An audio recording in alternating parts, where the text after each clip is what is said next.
ఈ నొద్దులు కూరగాయల అంగడ్ల చేపల మార్కెట్ల గిన్నెలు గిలాసులు టీకిలి బొట్లు ఆరేక్మాల్ సామాన్ల కాడ బట్టల దుకాణంలో బేరాలాడంగా చూసినాం గాని ఇంతవరకు మందు బాబులు రోజు తీర్థం పుచ్చుకునే వైన్స్ లిక్కర్ల దుకాణంలా ఎప్పుడైనా బేరం ఆడంగా చూసినామా? ఇంతవరకు చూడలే కదా.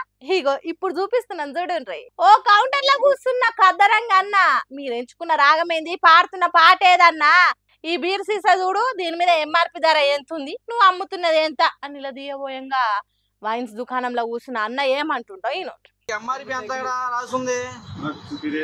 ఏమంటే మీరు ఆర్గ్యుమెంట్ చేస్తే మేమేం చేస్తామండి? ఆర్గ్యుమెంట్ ఏంటి గురు? ఇప్పుడు దింగేస్తాడే డబ్బులు మీరు ఒక్కలే పెట్టుకెళ్తున్నారండి. ఎందుకు? అదే అందరు అడగరు, ఒకడు అడుగుతాడు. అందరు మోసపోతున్నారు, ఒకడు అడుగుతాడు. చెప్పాలి. హాగా నటినరా ఆర్గ్యుమెంట్ చేస్తే మేమేం చేస్తాం తమ్మి అనుకుంటా నిమ్మలంగా చెప్తున్నాడు. పాపం మందుగోనే కస్టమర్ ఏమో పొద్దుంతా పని చేసి పొద్దున్న దాకా ఇంత దూపకని పోతే ఇప్పటికే ట్యాక్సులు జిఎస్టీలను తీసుకుంటూనే ఉన్నారు. మళ్ళీ మీదకెళ్ళి ఎక్స్ట్రా పైసలు ఎందుకు ఇవ్వాలి కాక అంటే సపోర్ట్ చేస్తలేడు. ఎంఆర్పి మీద 10 రూపాయలు ఎక్కువ అమ్ముతున్నారట లిక్కర్ సిండికేటు. పాలకొల్లులో వైన్ షాప్ కాడ జరుగుతుంది ఇదంతా. బాటిల్ మీద 10 రూపాయలు ఎక్కువ వసూలు చేస్తున్నారు ఇదంతా. ఈ వీడియో ఇప్పుడు సోషల్ మీడియాలో ఇరుగమారుగా చక్కర్లు కొట్టేసరికి ఏమరేషంతో నూయిపోతురు అక్కడి మందు బాబులు. పాపం అందరు మందు బాబులను దోసుకుంటే ఎట్లనో ఏమో పోన్రి. గణపతి పప్ప మోరియా కావాలయ్యా యూరియా. కాంగ్రెస్ ఎమ్మెల్యేలు యూరియా బుక్కుతున్నారట.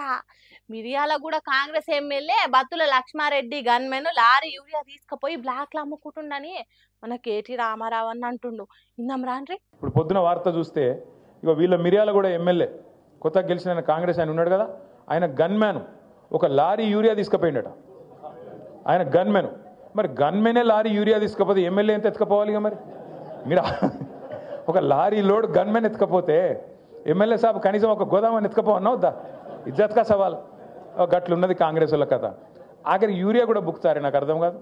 అది కూడా తింటారా? రైతుల నోటికాడి ముద్ద గసంటోళ్ళు కాంగ్రెస్. రాజశేఖర్ రెడ్డి తెచ్చిన ఫీజు రియంబర్స్మెంట్ పథకాన్ని కేసీఆర్ ప్రభుత్వం కొనసాగిస్తే కాంగ్రెస్ ప్రభుత్వం మూసేసిందని ఓ ఇట్లా మస్తు గార్చుకుండు. నిన్న వీళ్ళు ఏమంటారు ఎరికేనా కాంగ్రెస్ వాళ్ళు? డిప్యూటీ సీఎం, ఏ డిప్యూటీ సీఎం అయితే మాట ఇచ్చిండో మాకు తెలుసు, 100 సంవత్సరాల పార్టీ, 120 సంవత్సరాల పార్టీ, రాష్ట్రాన్ని ఎట్లా నడపాలో మాకు తెలిసినట్టు ఎవరికి తెలియదు అని చెప్పిన పెద్ద మనిషి నిన్న చెప్తున్నాడు, మీకు ఫీజు రీయింబర్స్మెంట్ ఇచ్చినందుకు మా అక్కడ పైసలు లేవు. 13 లక్షల మంది విద్యార్థులకు ఇలా శటగోపం పెడుతున్నది కాంగ్రెస్ పార్టీ.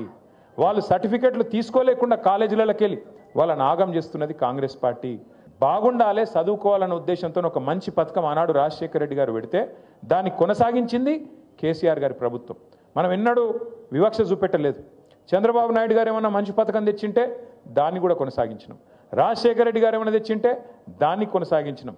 రోషయ్య గారు ఏమైనా తెచ్చింటే దాన్ని కొనసాగించినాం. అట్లాగే కిరణ్ కుమార్ రెడ్డి ఏమైనా మంచి పని చేస్తే దాన్ని కూడా కొనసాగించినాం.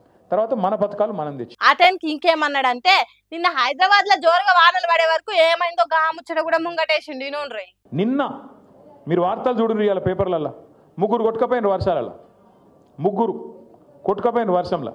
అంటే నేను ఎందుకు చెప్తున్నా ఇదంతా అంటే పట్టించుకునేటోడు లేడు హైదరాబాద్ని. ఇవాళ ఒక మంత్రి లేడు, ఒక ఎమ్మెల్యే లేడు అని కనీసం అడిగేటోడు కూడా లేడు హైదరాబాద్లో.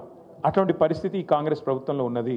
జిమ్మెదారు గల ప్రభుత్వం అయితే, నిజంగా బాధ్యత గల ప్రభుత్వం అయితే ఇట్లాంటి వర్షాలు పడుతున్నప్పుడు సీరియస్గా పెద్ద ఎత్తున ఇబ్బందులు ఉన్నప్పుడు ప్రజలకు ఒక 3 మంత్రులను జూబ్లీహిల్స్ ఎలక్షన్లో పెట్టుడు కాదు, 3 మంత్రులను హైదరాబాద్ మొత్తంలో పెట్టి ఎక్కడ సమస్య ఉంటే అక్కడ పోయి పరిష్కారం చేస్తే ఒక గది ప్రభుత్వం అవుతుంది.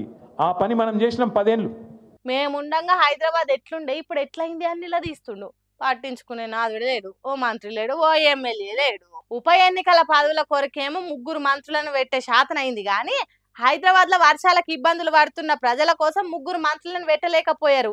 గిరా మీ పాలన అని ఇంకా హైదరాబాద్ లో ఎన్ని దారుణాలు సమస్యలు జరుగుతున్నాయి మొత్తం లిస్టు చెప్పింది నుండ్రి. చందానగర్లో మొన్న పొద్దున పూట, మనకి ఎక్కువ దూరం కూడా కాదు, 4-5 కిలోమీటర్ల అవతల చందానగర్లో పొద్దున పూట బంగారం షాప్ మీద పడి దొంగలు తుపాకులు పట్టుకొని ఆయనతో దోసుకొని పోయారు. చూసిరా టీవీలలో లేదా? ఇలా పట్టించుకుంటూ లేడు హైదరాబాద్లో. భయం లేదు, భక్తి లేదు. ఎందుకంటే వీళ్ళే దోసుకోవట్రు, దండుపాలెం బ్యాచ్ లెక్క వీళ్ళే మోపోయింది. ఇక వాళ్ళకు ఇంకోటి దొంగ ఎందుకు భయపడతాడు? చిన్న దొంగ పెద్ద దొంగ. చిన్న దొంగలు పెద్ద దొంగకు భయపడతారా? అందుకే ఇవాళ డే లైట్ మర్డర్స్ అవుతున్నాయి. క్రైమ్ రేట్ 41% పెరిగింది. సీసీ కెమెరాలు పని చేస్తలేవు. ఆఖరికి గల్లీలో పెట్టిన లైట్లు పనిచేస్తలేవు, బుగ్గలు పనిచేస్తలేవు, కింద పొక్కలు పడితే పొక్కలు ఊడ్చేటోడు కూడా లేడు, పట్టించుకున్నోడు లేడు. అప్పుడు ఇప్పుడు ఎప్పుడు ఎన్నటికైనా హైదరాబాద్ ప్రజల కష్టాల కోసం పోరాడేది బీఆర్ఎస్ పార్టీ మాత్రమేనట. మరి కాంగ్రెస్ పార్టీ కోటేస్తే ఏమైతుందో చెప్పే అన్న. ఒక్క ఇల్లు కట్టలేదు కానీ ఎన్ని ఇల్లు గులగొట్టిరు చూడురు మీరు. ఒక్కసారి ఆ వీడియోలు చూడురు. మూసీలో గులగొట్టిరు, ఏడ పడితే ఆడపోయి ఇష్టం వచ్చినట్టు గరీబోళ్ళ ఇల్లు గులగొట్టిరు. కేసీఆర్ ఉన్నప్పుడేమో 1,00,000 మందికి పట్టాలు ఇచ్చిండు కేసీఆర్. జీవో నంబర్ 58, 59 కింద గరీబోళ్ళు తెలుసో తెలియకనో ఎక్కడన్నా ఒక గుడిసెనో ఒక చిన్న రేకుల షెడ్ వేసుకుంటే వాళ్ళందరికీ గ్యారంటీ ఉండాలని చెప్పి 1,00,000 మందికి పట్టాలు ఇచ్చిన నాయకుడు కేసీఆర్ గారు. అదే ఈ రేవంత్ రెడ్డి ప్రభుత్వం వచ్చినాక తప్పకుండా నాకు తెలిసి కొన్ని వేల ఇండ్లు కులగొట్టిరు. కొన్ని వేల ఇండ్లు హైదరాబాద్లో కులగొట్టింది రేవంత్ రెడ్డి ప్రభుత్వం. ఇందిరమ్మ రాజ్యం అంటే ఇండ్లు కులగొట్టుడా? ఇందిరమ్మ రాజ్యం అంటే గరీబోని ఇల్లు లేకుండా చేసి ఆఖరికి వాళ్ళ పిల్లలు ఇంట్లోకి వెళ్ళి వాటర్ బాటిల్ తీసుకుంటాం, బ్యాగు తీసుకుంటాం అంటే కూడా మెడలు పట్టి నూకవతల వారేసి తీసుకోలేకున్న అవకాశం లేకుండా చేసి వాళ్ళని నిలగొట్టుడు ఇందిరమ్మ రాజ్యమా? గరీబోళ్ళకు వ్యతిరేకంగా ఉండే ఇందిరమ్మ రాజ్యమా? ఈ మాట మనం చర్చలు పెట్టాలి. మీరిగిన పొరపాటున కాంగ్రెస్కి ఓటేస్తే మీ ఇల్లు మీరు గూలగొట్టమని లైసెన్స్ ఇచ్చినట్టే అవుతుంది. మరి మీ ఇష్టం. హైడ్రా వస్తుంది, బుల్డోజర్ వస్తుంది, మీ ఇల్లు గులగొడుతుంది. ఆ తర్వాత మీరు ఎడవద్దు, మమ్మల్ని అడగద్దు అనే మాట బరాబర్ చెప్పాలి. పోచమ్మ కూడా పెడితే మైసమ్మ మాయం చేసినట్టు కేసీఆర్ 1,00,000 మందికి ఇంటి పట్టాలు ఇస్తే కాంగ్రెస్ కొన్ని వేల ఇల్లు గూలగొట్టిందట.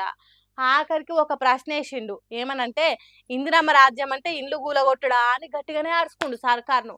మరి సర్కారు ఎట్లా రియాక్ట్ అవుతుందా అని ఎదురు చూస్తారు తెలంగాణ పబ్లిక్.